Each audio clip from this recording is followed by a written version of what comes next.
The clap. Camera 2 rolling. Hold on. What's going on here? Oh, I'm on the friggin' your thing. That's all. Camera 3 rolling. Let me get this. You can do the clap if you want. And then you need your thing, right? Hold on, sorry. There we go. Good to go. You want to clap? Yep. Say when. No? All right, ladies and gentlemen, we are back, and let's just get right into it. All right. So, first of all, I want to say, Chris, or to the listeners, we are longtime friends. We're not just, creative colleagues. 30 years at least? Oh, yeah, at least 30 years. Yeah. I was 16 or 17 when Frank introduced me to you. And I was similar age. Maybe a couple of years older? Yeah, like 2 years older. Yeah. Yeah. So yeah, we've been at it for a minute. Yeah. So this conversation, it might get a little less professional or a little less.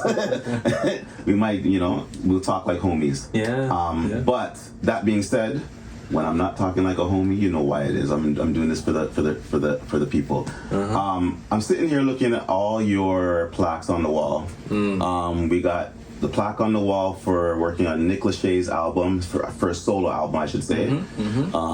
Got on behind me, I got Canadian Idol, whole bunch of Canadian Idol plaques for going platinum and gold, and the different artists that went through there. I guess Melissa O'Neill and probably Rex Gowdy might be the most known. Yeah, Eva Avila.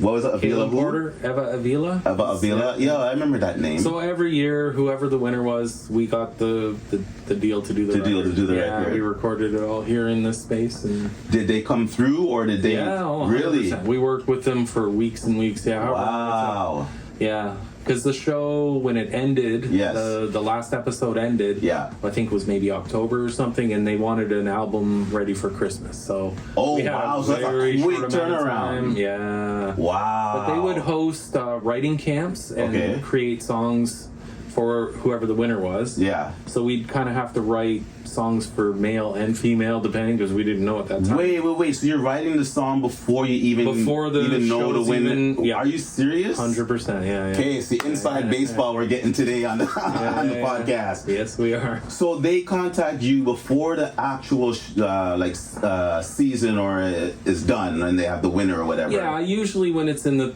top 10 or whatever, like the 10 finalists or whatever, and then we'd start writing songs.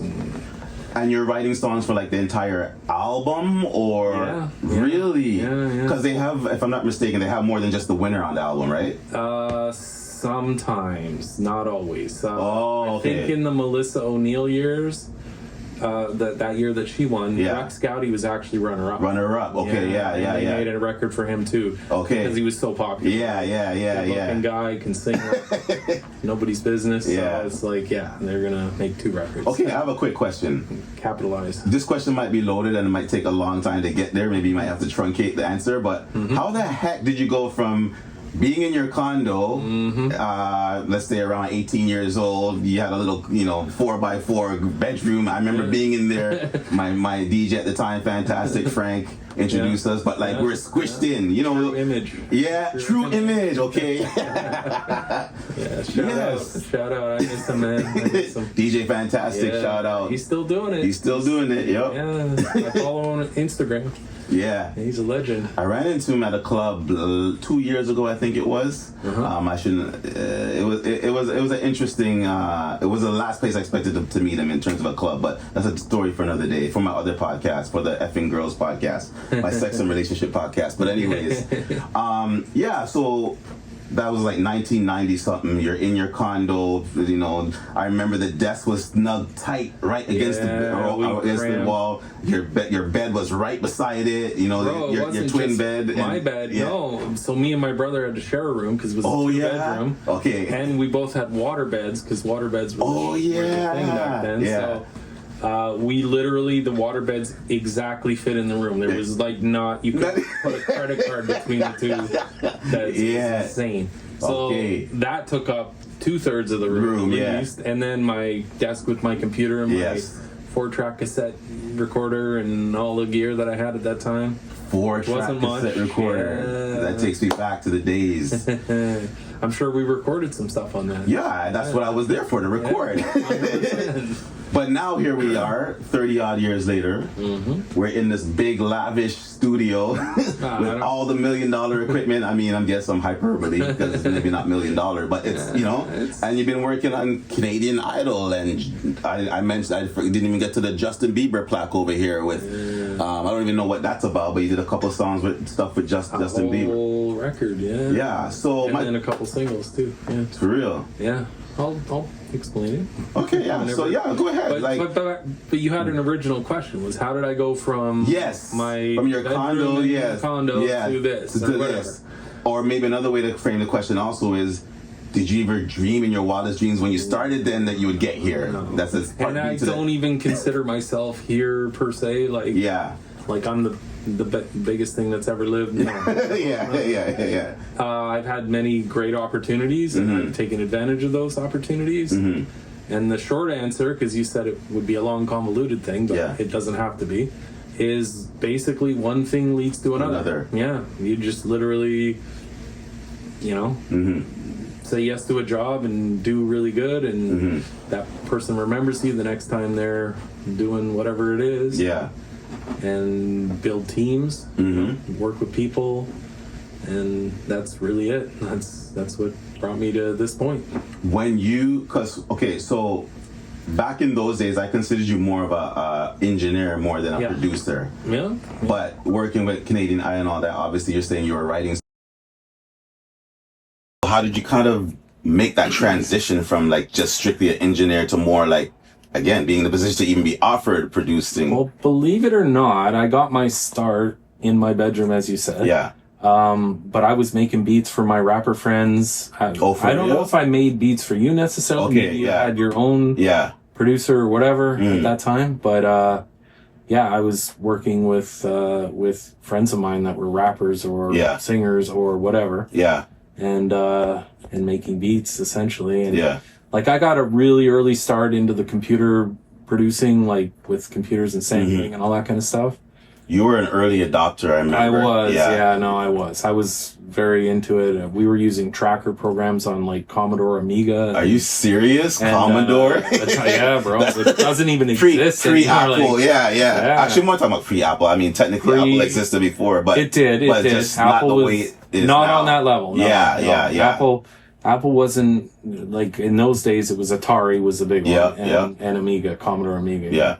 So, I started making beats for my friends who were rappers and recording them and using my, at the time was, cassette 4-track recorders. Yeah. And, basic samplers and keyboards, whatever we can get our hands on, basically. Yeah. And, so... But you weren't doing like dance music. Like, I have a vague recollection of you doing more like in the dance. Yes, yeah. So honestly, I was at that time in high school. I was DJing. Okay. So I would buy records. I had a couple turntables and a cassette. Did you actually DJ jams, like parties and stuff like that? I did, yeah. House parties and maybe a school dance or two. Really? Yeah. Oh yeah. Was that before or after you met Frank? How did you meet Frank? DJ Fantastic, folks. When I say Frank, that's Fantastic. Yeah. Yes.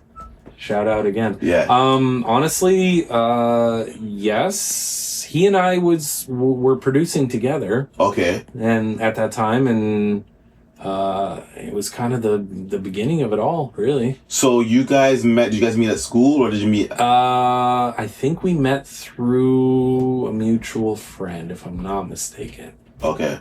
Because I don't know. I don't think he wasn't in my school. I don't know what school he went to. Okay. But I was at Cawthron Port Credit. I think he went to Port Credit. Maybe I met him there. Yeah. To be honest, that's a great question. I have no real recollection about how the hell we met, but we became homies and we hung out all the time and created a group called True Image. Okay. I remember that. Yes. And I think do you have some of the old music from there? From them those days? in the archive somewhere? It's hard to say. Like the problem with that is like DAT tapes and stuff like that. Yeah. Digital audio tape. Yeah. Or like they degrade over time, so it's hard. And then finding a machine to play them on. I have my DAT from back in the day, but I don't think the head works anymore. Like wow. I probably have to spend a ton of money to try to get it to work again to even just be able to play back stuff. Yeah.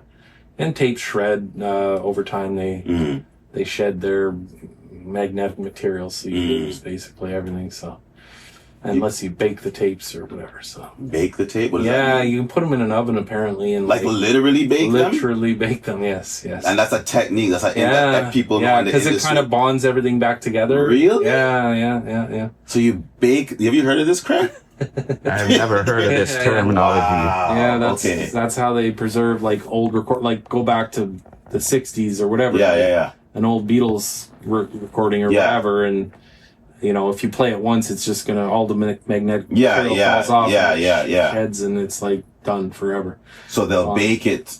Like if they were to take an old tape now, they'll bake it. Right. And then that makes literally it's putting it in an oven at a certain temperature and for a certain amount of time and allowing the whatever adhesive material to like rebond. Yeah.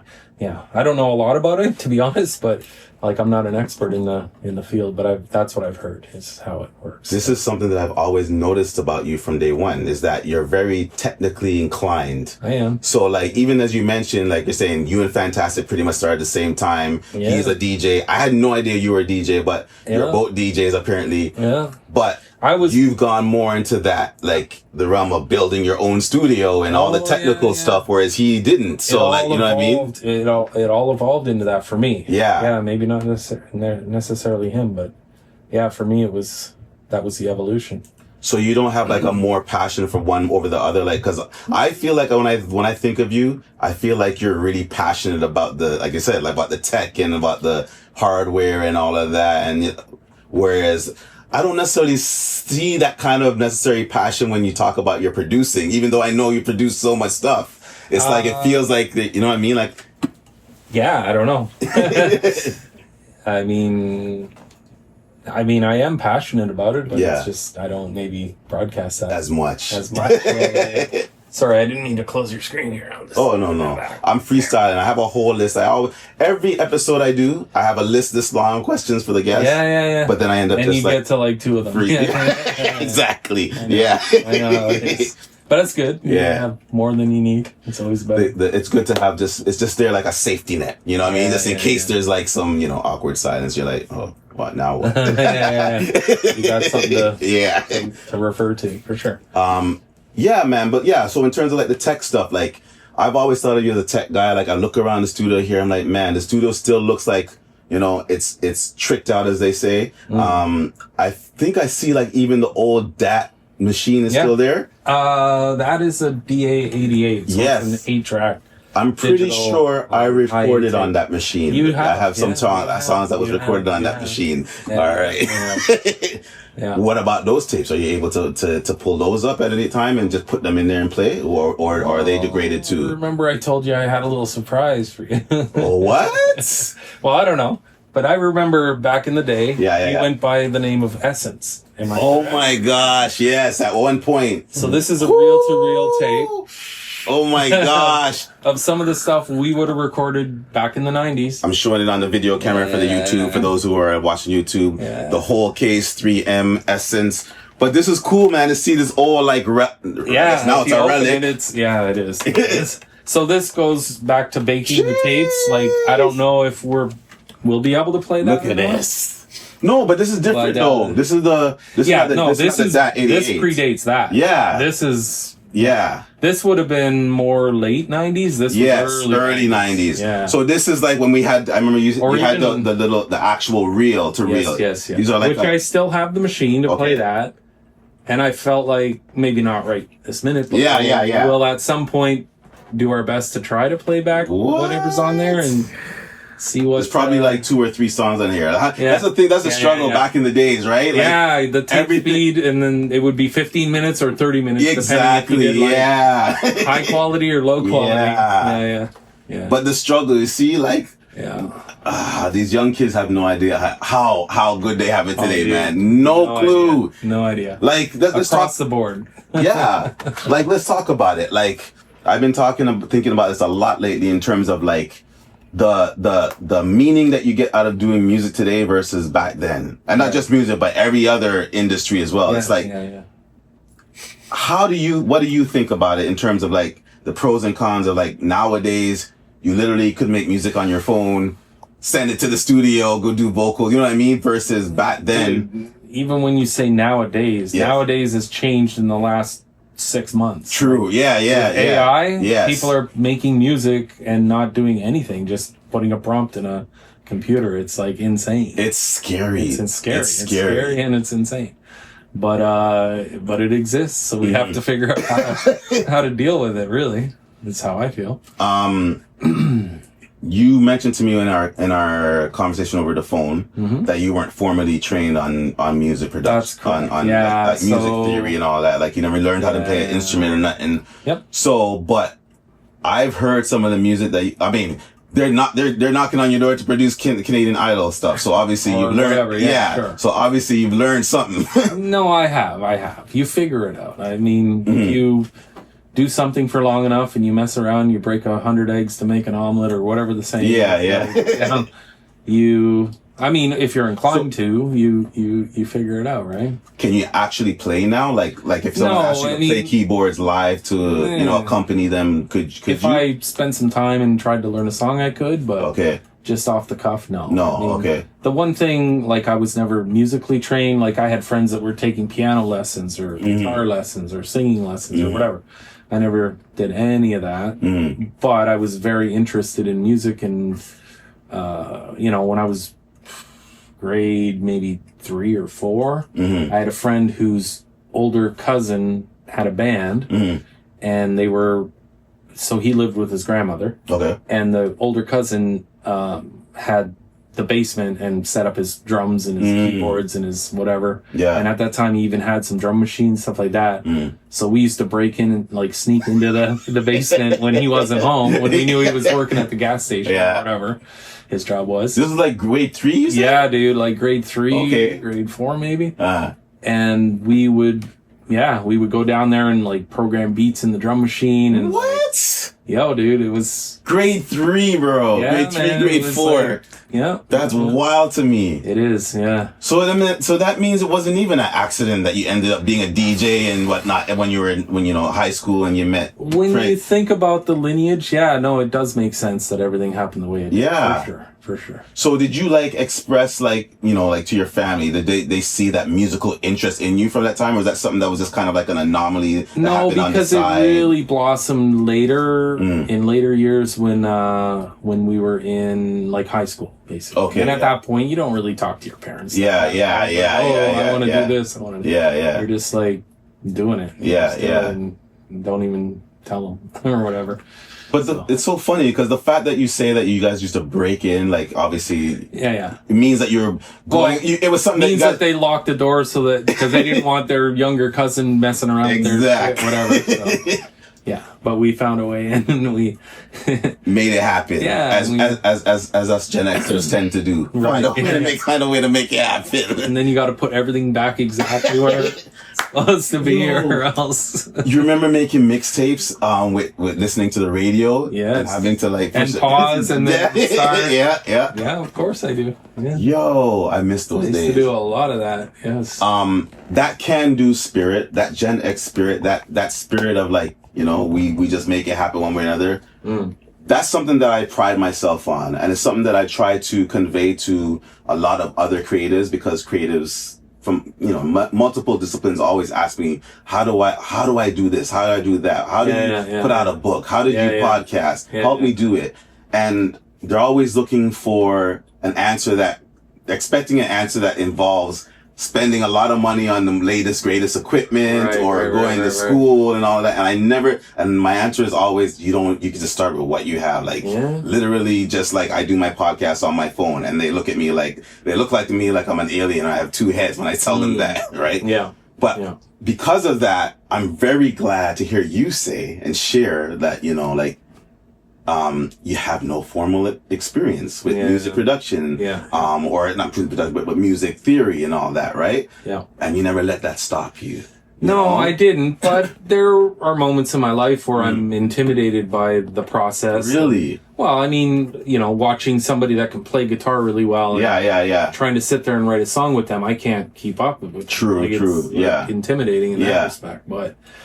But again, I've always felt like I offer maybe something different in that I know technology and I can pull samples and do, especially back in the day when that wasn't as special as it is now. Yeah. Or sorry, you mean it was the opposite? Exactly. Yeah. Where it was more special than it is now, where everybody can just jump on whatever and grab samples and make. Some of it's good, some of it's bad, and most of it's bad, and some of it's good, and whatever. But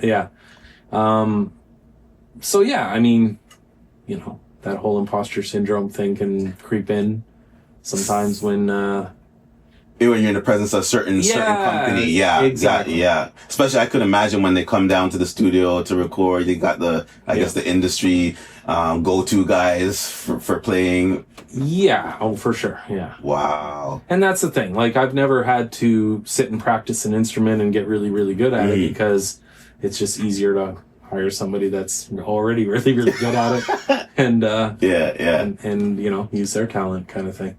I kind of want to stay with that for a second because it is a mantra that I live by, but it's also something that I want the podcast and the community, the Creative Rice community, to really get through their consciousness. Like that's the DNA of the Creative Rice community. I want to help people unleash their passions. Our slogan is unleash, elevate, and thrive. And really our mission is to help creatives at any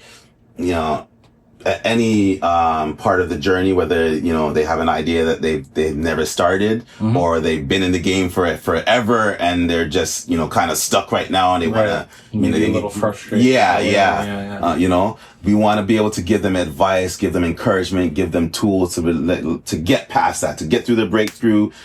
Stop procrastinating, stop giving yourself excuses. Oh, I don't have this equipment or this training or Right. So again, no formal training, but you yet still feel intimidated even though you've accomplished so much. Everybody does. And again, I don't consider myself to be on that level of accomplishing so much, like you say, but again, I'm very humble, very modest. Again, I've been blessed really in my life to have been able to work with as many talented people and, as I have, but I guess maybe what I do is pretty good. I don't know, people respect me and appreciate what I can do. So that's an understatement actually, but again, I'm modest. So. Yeah. I've been dreaming to record an album in the studio since literally, I don't know, when did you start the studio again? Probably around 91 was the first year that I okay. 1991. 1991 and we're in the year 2025, Craig, live. So we're talking over 30 years, 25 plus almost 10 years, almost 35 years. I've been dreaming to record an album Next year will be 35 years, Dang. A lot's happened in that time. So what I want to know is when you feel intimidated, when you get imposter syndrome, as you say, because honestly, I'm shocked to hear you say it. Okay. But it actually makes me feel good. It's a human condition, I feel like. I think a lot of people. Yeah, that's what they say. Yeah.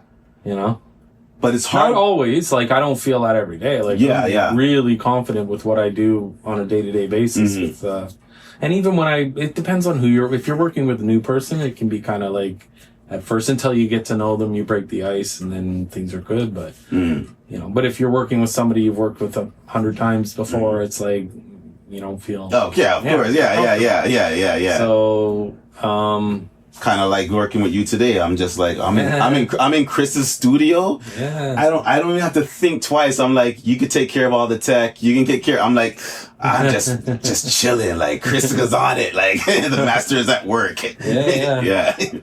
Well, you're in good hands. I have 3 questions. Okay. I'm gonna try and say them all, and maybe hopefully you can remember them in sequence. Okay. I want to stick with the imposter syndrome. I want to know how do you get through it though? How do you get through those moments of dark self-doubt or you feel intimidated.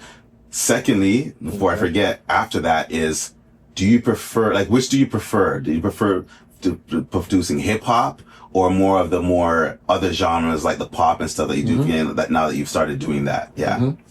Those are two questions? Those are the two questions. So number one was, how do I get through the imposter syndrome, whatever? Yeah, / negative, yeah. You just put your head down and you do it, honestly. And it's weird because even if I feel intimidated or whatever, maybe I can't do, it happens still all the time. Do you have any specific examples of a project or someone you picked up the phone and almost every time I sit down to do something, I'm not sure if I can do it or not, and I always rise to the challenge. Really? Always get a result. Wait, no. Actually, you got to say that again for me, because I don't think I heard you right. Almost every time you sit down to do...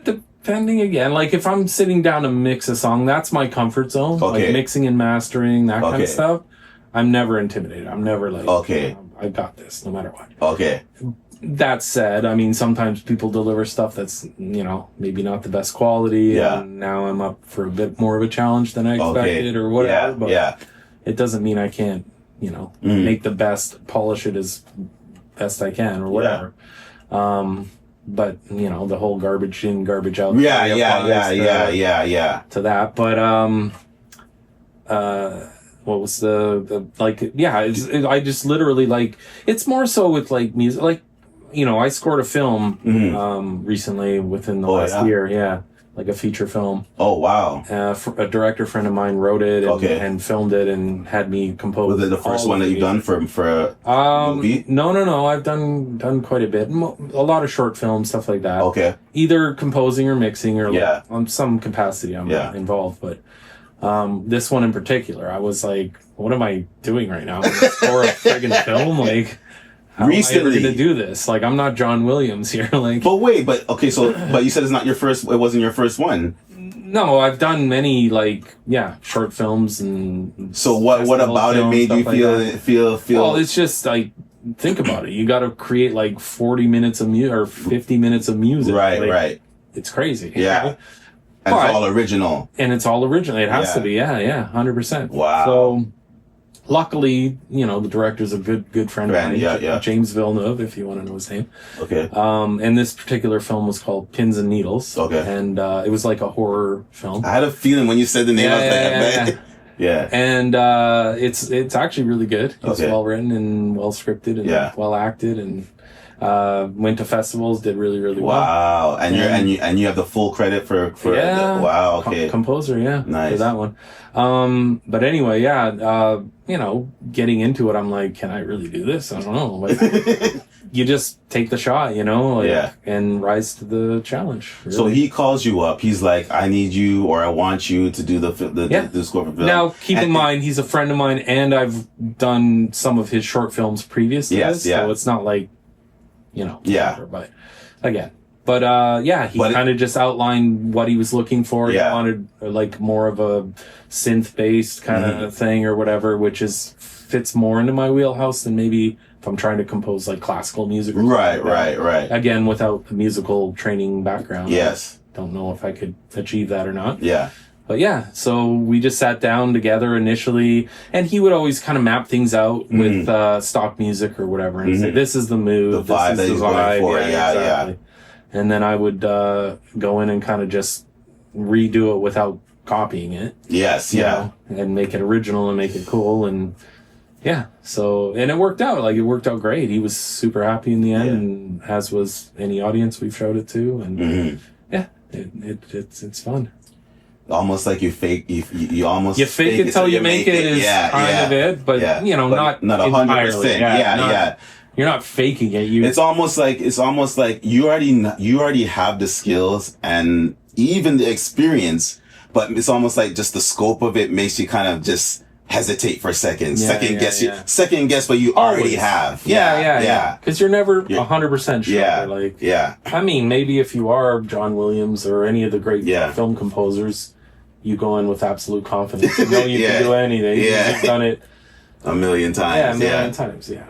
But it's also because, I mean, this is just an observation in the moment, but it could also maybe be because it's not your bread and butter. It's not what you do day in and day out every day. It's true. Right? But what it is a nice departure from what you do. And that's what keeps life interesting. Yes. So, because I don't do that every day, I'm actually enjoying this. Whereas the thing that you do every day, it's like, here we go again, another one of these, you know? Yeah. So, what do you like doing better? Because, like, I started the question of, do you like producing hip hop versus, the more musical stuff that you've been doing? Which I haven't answered that one yet. But. Right, exactly. So, and the answer is probably the same. It's nice to diversify and do, every day you're doing a different thing. Is better than doing the same thing every day in and day out. Yeah. You did some amazing work with so many artists. Besides the big, I've been focusing a lot on your big, major names that people would know. But like on an independent level, you've done some amazing work for a lot of independent artists, including Mr. Craig Live here behind me. Yes. Oh, yes. I'm going to have to play at the end of this show. Actually, probably this episode, I'm going to say a bit, but my favorite song, one of my favorite songs of Craig Live is a song, I don't even know if you remember it, but it's a song called remember it. Which he recorded here. Was it here? It was, but you're making me have to throw in something. I went recently to a drumming workshop. Okay. And my drummer, Daniel Gomez, he was telling the story to his students attending the workshop that his first studio recording was with me on that project. On that song? Here at Definitive Sound, Nice. It's like, I don't know if you remember it. It's like a rock song. Oh. Yeah. He did like 3 or 4 for that project. Yeah. Okay. But now I forget. Why did I bring that up again? Oh, because you've done so much amazing work. Like that song bangs. Like up until like 2 days ago, I was playing it and like that singing just bangs. I'm just like, yo, this song is hot. Well, and it's like 30 years later, and I'm not 30 years. Yeah, not literally, but not literally. Probably like more like. But 15, I'll say 20. This just to interject. Like as much as I've worked with the Justin Bieber's and the Nick Lachey's, whoever's of the world, 99 probably 0.9% of the stuff that I do is independent artists. Trying to make their way into the industry and all that kind of stuff. So it's changed. The world has changed as far as like labels and those things are concerned. We used to do a lot of all the major labels. You name it, Sony, Universal, Warner, all of them. They would send us artists and work whatever capacity, mixing or mastering or recording or producing or whatever. But that's changed a lot, and now a lot of what I do is independent artists coming to me and saying, "I want this to, sound like $1 million." Yes, So we make that happen, kind of thing. You would say that happen. You work more with independent artists now than before. Is that what you're saying? No, it's always been the case. Same. That's kind of the bread and butter. Believe it or not, it's crazy to say, but like some of the bigger artists aren't as lucrative. Really? In some way, because the labels are always trying to save money and not to say you don't make money, you make money, but it's not like you're not making $1 million to record an album or whatever for Justin Bieber. Like it's just. I'm curious on that sparks another question. Another 2-parter. Do you, from an experience standpoint, forget money, just from an experience standpoint, do you prefer the independent projects working with empires or the label projects, the major projects with the major artists? It depends on the people involved. Okay. Honestly. Because some independent artists are amazing people. And good times, good fun, good laughs, whatever. And sometimes they're not. Sometimes they're not the greatest singer, or not the greatest guitar player, it's whatever. But then your job is to make them sound like that. You know what I mean? So, and that's what I do.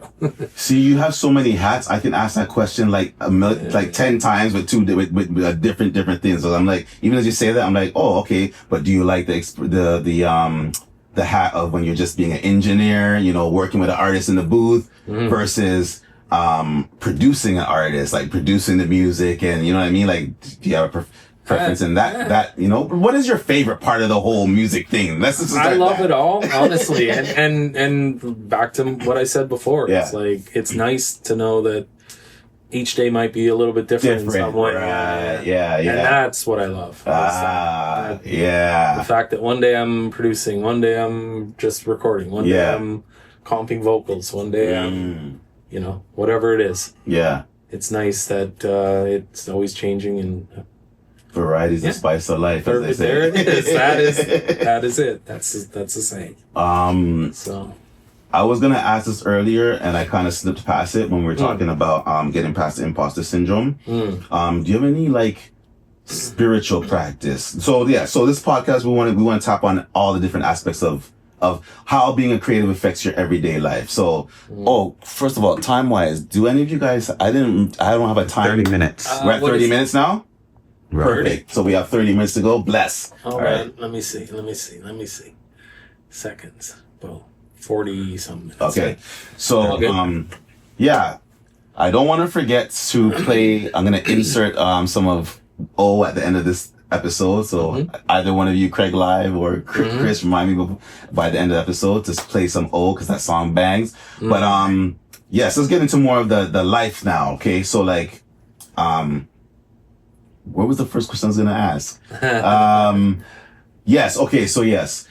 Do you have any kind of spiritual practice? Are you religious in any way? Like and if so, how does any of that impact how you get through, your dark moments or your negativity? Do you even have dark moments where you feel like you haven't accomplished as much as you want to accomplish? No, I definitely would say I don't really have dark moments very often, if at all.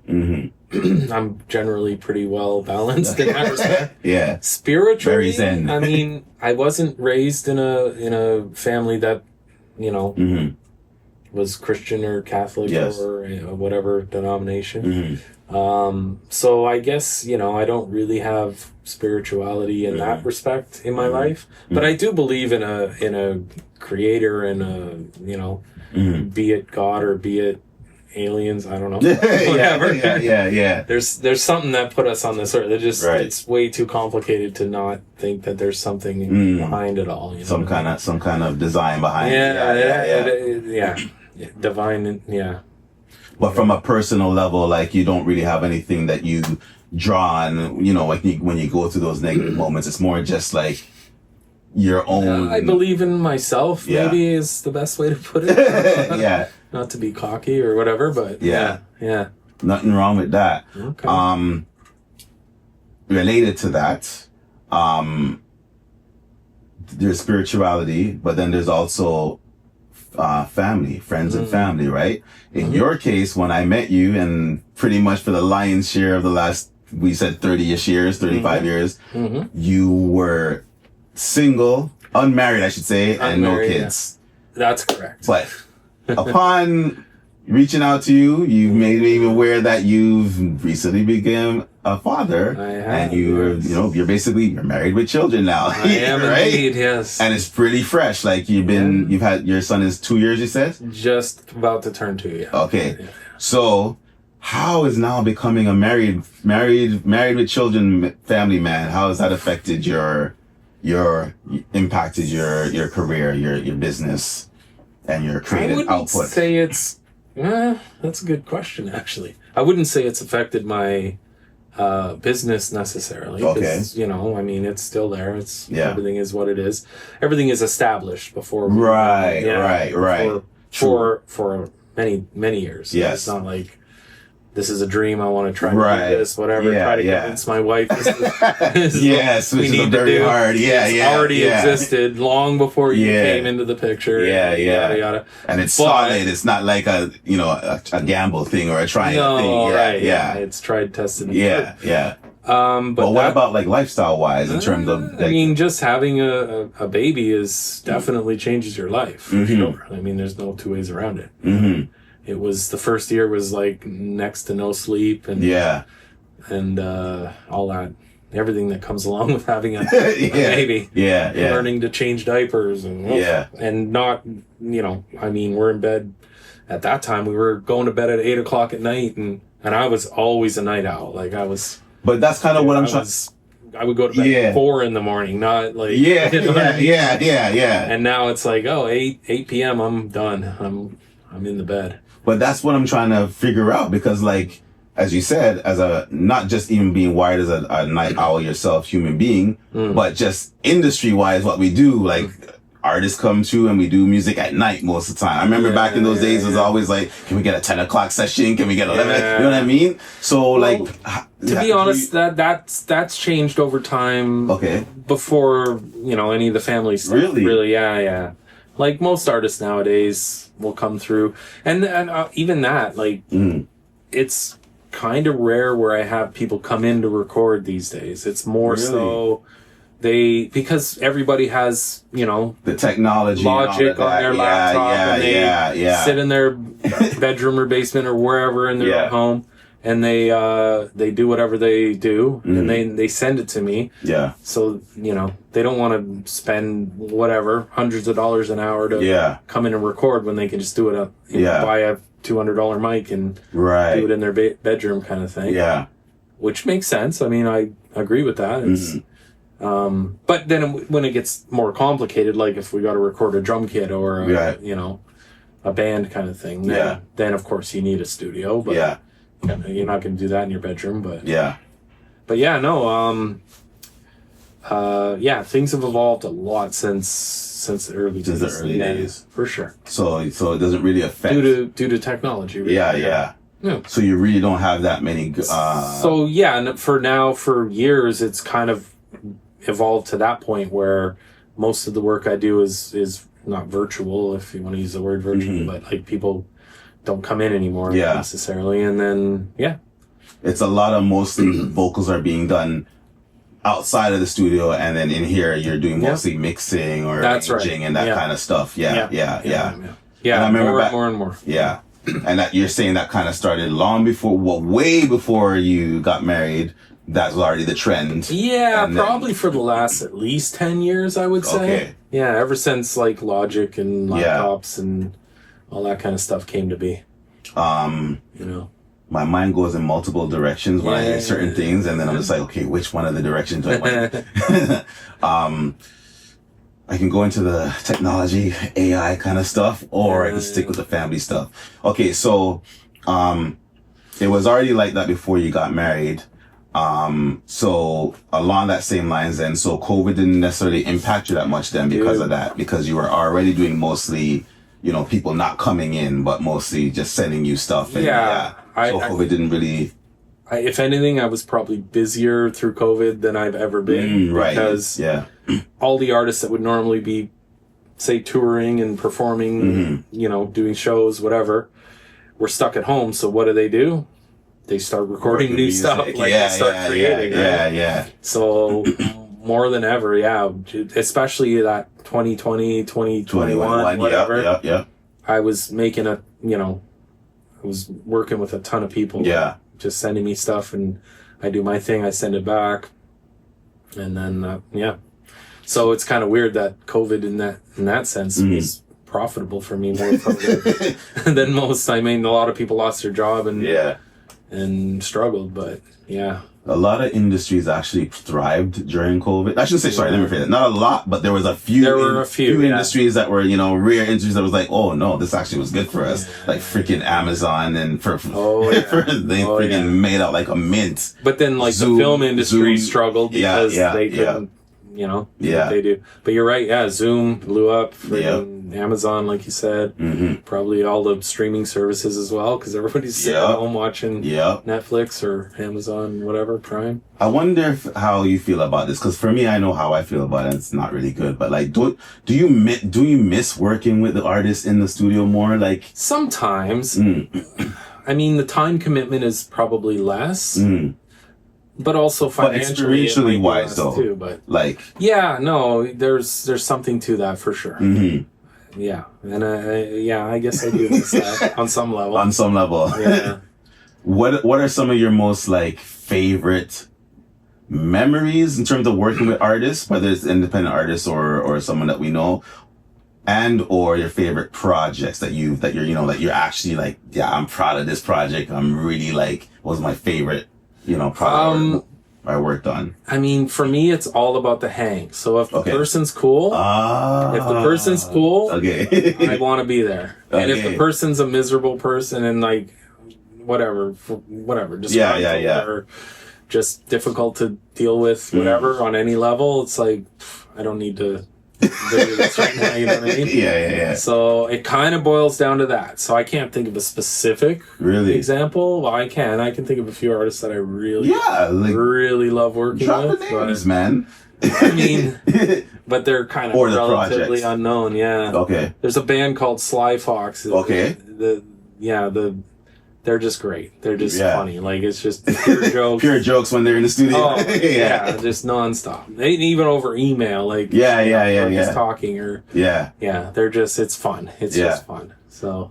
That's what making music is supposed to be about. Like, it's supposed to be an experience, supposed to be, all of that flavor seeps into me anyways. Mm-hmm. It's a part of the process. It's like, you know, nowadays, yes, anyone can make a beat on their flipping phone or iPad, and anyone can record in their room. But I personally, I miss the community aspect of it, as you said, and the memories that you build around the actual process of completing this project. Like, you know, you had to save up money and go to the studio. Yeah. I remember once me and Frank had to walk, from the listeners won't know, it won't matter to them, but like we had to walk from Frank's house back up at Confederation Highway 10 or Ceremonial, all the way down to Dundas and Cawthra.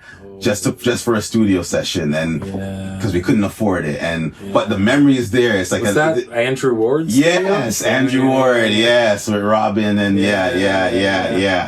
Okay. But like, as you said, like, even being in the studio and like everyone's there, and sometimes you bring your homies or you bring your friends. Yep. Craig could attest to when we did the Bush album here.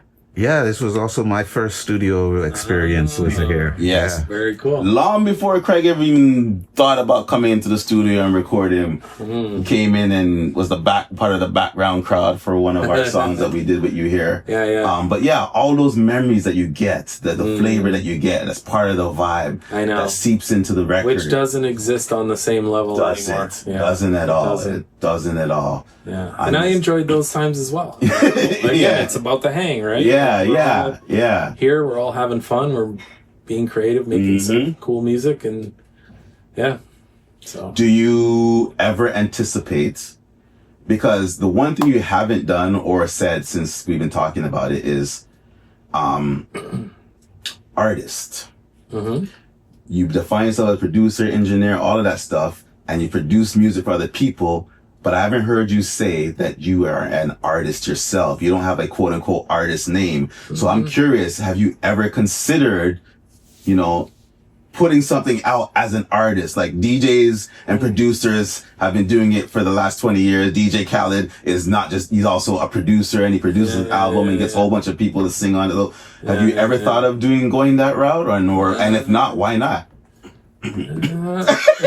He's probably because I'm a shy guy. I don't like to put myself out there to the world. Like, as we spoke before, you know, social media, I'm on it, but I don't post at all. You know, I barely have a website to promote myself. You know, so that would be the short answer. Well, just you know, but that's, and the other thing I want to say about that is nowadays, and it's been the case for a very long time for me, I don't just sit down and make music for no reason. Okay. Really, really rarely do I do that. But if someone comes to me and says, I need music made for such and such, like the film, composing the film. That's when I do it. So if someone needs me to do something, I'll do it. Otherwise, I don't do it because life's busy, man. Like, I'm working already all the time. So why do I want to spend time on my free time? You know, kind working on your own stuff. I don't know. That's what. So give me a reason, and I'll give you a reason. Here's a reason right here. I mean, in a way, you've already have done it. Yeah. But like, just like legacy.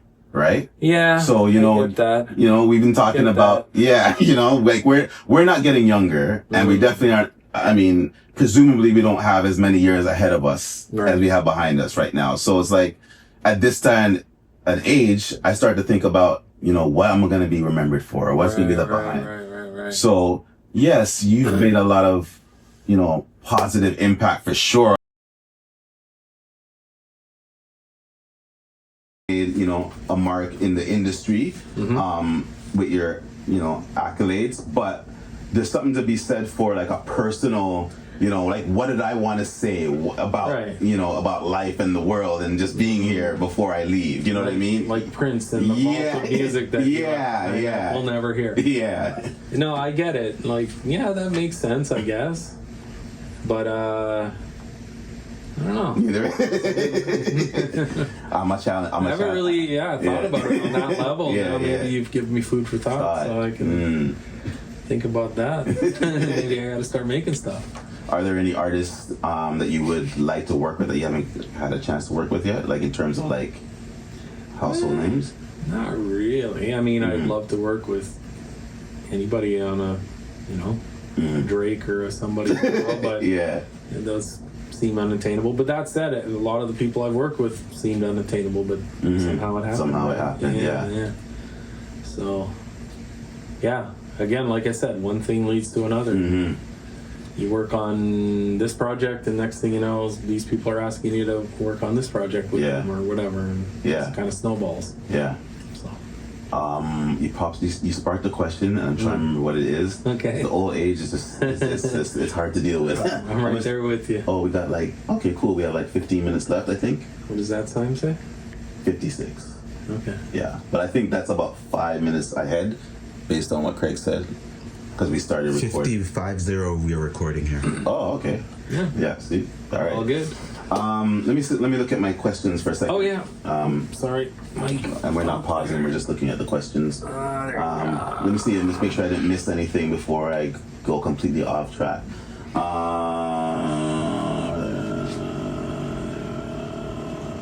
Oh yeah. Okay. Oh, did any of the Did any of those artists that you worked with on like the bigger names, did they ever come through the studio and recorded their vocals here, or? Most of them, yeah. The only one, like Justin, came about because a friend of mine. So this story is great to tell because it relates to how one thing leads to another. Yeah. And the people you work with that remember you and involve you in whatever else. So we have a friend, my music partner and I, Rob Wells, have a mutual friend that's, his name's Dan Cantor, and he's a guitar player, phenomenal guitar player. Okay. Good as it gets. And he was Justin Bieber's manager on the tour, like music manager on his tour. On the live tour, Yeah, on his live tour. And I guess they were just sitting around one day, and one of the label reps was like, you know, we want to do a thing for Christmas for Justin or whatever.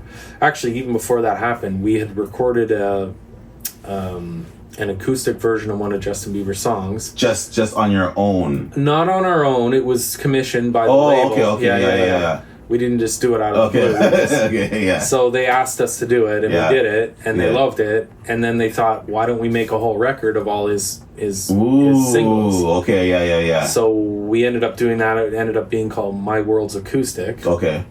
And so Dan Cantor, you know, he was asked to do it because he was the one that played on the first one. So, on the single or whatever that we did. And so from that, we did that. And then where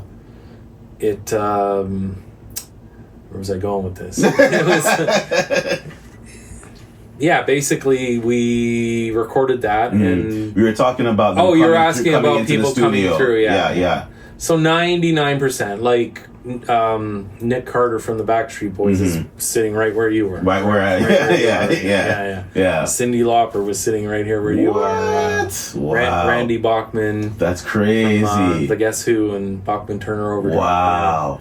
Like some big people. Yeah. Corey Hart. You know, Shut up. Corey Hart came in this. Corey Hart has sat in this studio. He's in that chair. Jesus Christ. I used to love sunglasses at night, man. Yeah. No surrender. Not no surrender. Never surrender. Yeah. Jeez.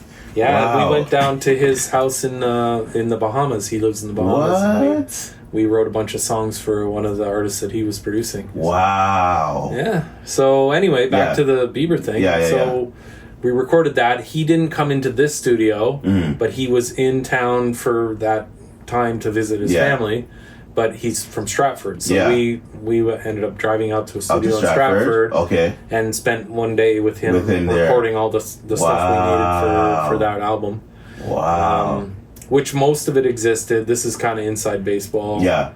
Most of the vocals that are on that record already existed. So what they do when he's doing a tour, they have to rest his voice because he can't just sing for 3 hours straight or however long the concert is. Yeah. And non-stop belting all the stuff. Yes. So what they do is they break it up so that he'll lip sync a certain part of the song, and then belt the important lines kind of for the show. ad lib, right? Yeah. So it looks. I never knew. This goes to show, man. You no matter how old you get or how experienced, there's always something you might not know. And I'm not trying to say he couldn't do it. Yeah. But when you're doing absolutely, you're going to blow your voice out, and you're going to be useless. It's like what the NBA started doing in the last 5 years, right? The friggin' load management. It's 100% load management. Yeah. So Kawhi Leonard started that trend. Exactly. And he got us our only our first and only champ goal. Anyway, so what they do is they, he'll lip sync a portion of each song and then sing live, and then maybe every third song or so he'll sing live entirely, and yada yada. So we already had all of those vocals recorded, but we were missing the parts that he sang live, right? So we needed to get him in to just fill in the gaps, kind of things.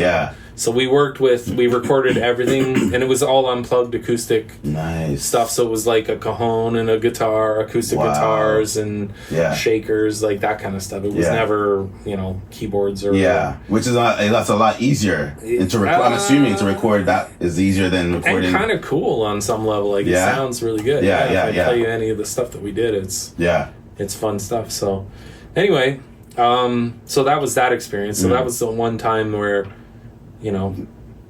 he didn't physically come in here to record, but we did the whole record and recorded with him when we needed to and got what we needed to get. So 2 questions on that. We're almost running out of time, and I have the questions I want to wrap up with. But before I ask those questions, so on the same subject, like, out of all those people you've met, like, who was the coolest, who was the funnest, who was like the most memorable, and 2, how come do you have any you don't not take pictures or video with them? I have pictures. Okay. I have pictures with most of the famous people I've met and worked with. But like, I'm thinking in my head, like, who's the coolest, you asked? Well, go ahead, sorry. Like the listeners don't know, but on the video YouTube, we'll do a little B-roll for the YouTube, but like, on your walls, you have all the plaques with the projects you worked for, the Nick Lachey and all that. But it's you don't have 1% of the projects I've worked on, but sure. I just meant like you. And even now, they don't give you plaques at all because they don't sell physical CDs anymore. Exactly. Plaque for streams. For streams, But what I meant just in terms of the context of that, like you for aesthetics, you display your plaques and stuff like that on there. But you don't have any of your pictures of the artists that come through. That's what I mean. Like, how come you don't have? I have them on my computer. And again, I'm a humble guy. I don't know. And sometimes, like, I remember Cyndi Lauper in particular. I worked with her because she was producing one of the songs on the Canadian Idol record for Havana Villa. Really? So one of the songs, I think she maybe wrote it and produced it. So she flew in here in the morning from New York. And a limo dropped her off in my driveway. And then we worked for the day. And we walked to the plaza to have lunch. And then wait, you just said just casually it was that you went to the plaza and your plaza across the street and had lunch with Cyndi Lauper. Like, that's right. And then she basically hold on, I have a quick question. Go ahead. Is it true that girls really have they want to have fun? Yeah, they do. No, she's fun. She was cool. Yeah, she was. Did she give any cool stories about? Did you ask her about? Dude, she really did. Yeah, she talked about Lou Albano. That's what I was gonna ask you. The Lou Albano and the WWF. Yeah. She talked about. I remember she said, like, when she got famous initially, There was one time because she's from New York. Yeah. She was walking down the street and some van pulled up and like the door opened and they tried to pull her in the van. What? They were Are like you serious? crazy fans of hers or some shit. Wow, like, that's wild. yeah, she told me, and then she told me the story about what was it? Some orchestra thing she did in maybe Russia or something. Okay. Yeah, kind of. It was. Yeah, she had a ton of great stories for sure. That she told me over lunch at the plaza there. So. Well, that's anyway. But cool people, like I want to say everybody's cool on some level. Like, you know, it's always fun. I guess you get back what you project. So we're always cool, comfortable, welcoming, fun Canadian people. Yeah, whatever. So people appreciate that and embrace it and enjoy it and. I would double down on that and say, even though, yes, on a general level, we're all cool, laid-back Canadians, but you as an individual, I can definitely say, like, I can see why people would enjoy working with you, because you've just, as you said, all from day one, you just remain the same person. Yeah. Very humble, very calm, quiet, chill. Like, you're just super laid-back, you know what I mean? So I can see why, you know what I mean? There's no big stress when you walk in the studio. It's just like, it's just, Well, it's stressful on the level that you have to perform and you're not sure you'll be able to do it or not. I get that. But the only thing you can do is make people feel as comfortable as possible and help them overcome that fear or that anxiety that they may be feeling. Like the anxiety, we are almost done. I want to piggyback on that and talk about artists. So, the last thing I want to ask you, since you are not interested in being an artist, yes, have you been approached by other people to actually take on your own artists and produce your own artists? And would you ever do that? Would you ever thought about, or even And then secondly, to wrap up the episode and the second part to that question is, what advice do you have for aspiring artists in today's day and age? You know, it's not the same as when we started, 30 odd years ago, but yeah. So advice for artists? Yes. Aspiring artists, like people who are independent, who, maybe have just been, toying around with the idea, but, feel like they don't have what this takes. Right. Yeah. Well, I mean, you miss 100% of the shots that you don't take. Yeah. Wayne Gretzky's famous quote, whatever. Yeah. That definitely applies. So if you don't do it, you'll never do it. Your answer is set in stone at that point. So there's that. And then the other thing I would say is a lot of people have dollar signs in their eyes when they come into this. They want to jump to that level of fame and fortune and whatever. Yeah.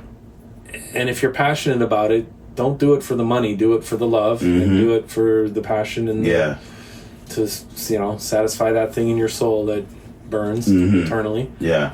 And the money will come. It'll follow at some point. Somebody's gonna see you and recognize. I've heard so many great stories of people that were living in their car in Malibu, or not Malibu, maybe Santa Monica or whatever, and just going on the pier and busking or whatever. Yeah. And then somebody saw them and saw their talent and took them under their wing, and they became hugely famous. You know what I mean? Like, so I mean, maybe it involves a bit of a sacrifice at first. You're not just going to fall into something and become this hugely successful person. Like, there's always a backstory to every success. There's, they say there's no such thing as overnight success. It's 10 years of facts. Yeah. You know what I mean? Yeah. Of doing it before you get that attention and that. Ooh, that reminds me. I don't know. I know that was going to be the last question, but what you just said reminded me. I did want to ask you that. It was like one of my number one questions is like, what do you define as success? Like, what are your, like, I don't even define myself as successful, so... Well, that's my point. So what would you define as success? Like, I mean, I don't know. For yourself. If you have a yacht and a Lamborghini in the driveway, maybe that's successful. I don't know. Okay. Or just, the love of people around you. That's successful too, right? Yeah. Or the adoration or the respect. From the people you work with and that you respect. That's success, I would say. Yeah. Success doesn't have to be money necessarily. Right. Yeah. That helps, I guess. At least as far as living your life. Oh, of course. Yeah. Without starving to death or whatever. So. Would you do, if you couldn't do music anymore, would you do anything else creatively? Like, what would you do? Like, because presumably at this point, you've done pretty much all that there is to do musically. You've touched a little bit of everything, I feel like. Yeah. So if you couldn't do music anymore, like, would you just retire and never do anything else creatively? Or like, what would you do? What would you like to explore that you haven't done before? I mean, maybe I would travel the world and see. I'm planning a trip coming up actually to go out to the East Coast, which I've never been out there. So, like Nova Scotia. Okay. And New Brunswick, PEI. Yeah. My last two Canadian provinces. Those are really those are on my bucket list too. I'm trying to go there in the next year for sure. We've never been, and we're gonna go out there and just see what's up. Yeah. So you're gonna go out there and you're gonna start painting on the beach. Yeah. How about painting? We'll see. Zen time. I'll eat some oysters and some lobster. That's for sure. You know what you're gonna do? You're gonna discover your artist. The artist that you've been waiting for to produce all these. Hey, a lot of great music on the East Coast. There's a lot of really talented people. Yeah. There's a guy. A lot of good live music. Is it Classified? Is he from there? Yeah, he's from there. I worked with him in the past. Really? Yeah. What? Okay. Yeah, I mixed some stuff for him or mastered some stuff for him. Don't really remember exactly, but yeah. I would love to come back and have you on the show another day for sure. I mean, I'm grateful that you came on. Yeah. Totally spontaneous. It was. I don't remember how I reached out for you. I was reaching out to you for something else. I don't know what it was. Some artist that you need some stuff mixed or something like that. Yeah. But it's just such a pleasure to be able to just connect again. Incidentally, I do have stuff that I'm working on that I'm definitely going to talk to you off air about potentially doing here. since it's hard when I get here. It's hard for me to be like, okay. Like, when you're out of sight, you're out of mind. I'm like, I already know Chris is in a different zone. Like, I'm not there yet. I can't afford Chris right now. You can always afford him. I always work with you. Yeah. But then you walk. Go back, man. We go back. I definitely want to reiterate that I'm grateful for this time that you took out to spontaneously speak with me and my guests. I mean, my listeners. Yeah. I know you're a busy man, whether it be with the business or with the new family and the baby. That's mostly it right now. So much gratitude. Thank you. I'm still working on my official sign off for the podcast, nice. Okay. But basically, I just want to tell everybody thank you for listening. Where can people? I know you said you don't do social media, but like where per se, but like. I mean, I have a website, and then that links to my Instagram and what's the website? Twitter. It is. He can't remember the name of his own. That's how often he uses it. That's right. I think it's defsnd.com. Deaf sound. Okay. Well, abbreviated. SND.com. So that's short for definitive sound. That's right. Okay. Yeah. Either way, I'll put the link in the show notes for the podcast so you can there you go. I'll send it to you to make sure that is what it is. Yeah. Yeah, and honestly, I haven't updated my website in a number of years, so it's more of a calling card. If a new artist wants to work with me, I said check it out and you'll see what I've done at least 10 years ago. Yeah. And since then, it's been a lot more, but it's not necessarily reflected in there. But yeah, cool. It's been a pleasure. Honestly, it's been fun. It's good to hang. Your first podcast. I'll take it. I got Chris' first podcast. I don't know how many more I'll do, but we'll see. Man, I really wish I had planned better so I could have had the song up and just play us out, but I'll insert it after the fact. Yeah. We'll do some we call it, what do they used to call it? Hollywood magic for film, like for video and film. Hollywood magic. Yeah. We'll do the audio equivalent. Audio magic. The audio magic. And insert some samples here and there throughout our conversation. That's what I'll probably do for some of your work. Yeah. All right. But until then, thank you all for listening and or watching if you're on the YouTube thing, even though we weren't looking at the screen. Yep. Maybe I can get you to just wave to the people just in case I post this. Let's go. All right, so thanks for listening. Right. This was the inaugural episode of the Creative Rise podcast. My name was Henry Lyon, and this was Where Creatives Rise. Peace. All right. So let's record it. What? That's not even funny. That's not even funny. There it is. We're gonna hit. There it is. Stop on. So we were, what is that? 1:14:58. But yeah, that's great. On there. I made the spontaneous decision that I don't care. We're gonna go long on this episode. The one thing that was just making me, maybe should have said something, but your arm kept hitting the mic. Oh, it did? Yeah. So I didn't even know. Because when you move the mic stand now, it was like, I didn't know. So hopefully there's not a whole bunch of thumps and bangs. Thumbs. But okay. if there is, I'll do my best to clean them up. Okay. So yeah, I guess let me clean this up and I'll just send it to you and you can do your thing with it. Okay. Sounds good. This would have been a great shot for the whole thing, but anyway. Now we can pretend. Well, especially because there was already camera there and then you were there, so it was like kind of you're getting the same more or less shot. I was getting the close up from this handheld. I see, got you. Well, I was gonna say you can do both things. You can do we can do a fake fake minute or two from here, just like a fake intro. Okay, like a promo. Promo. That's what I was gonna say. Yeah. Do you want me to record it on here?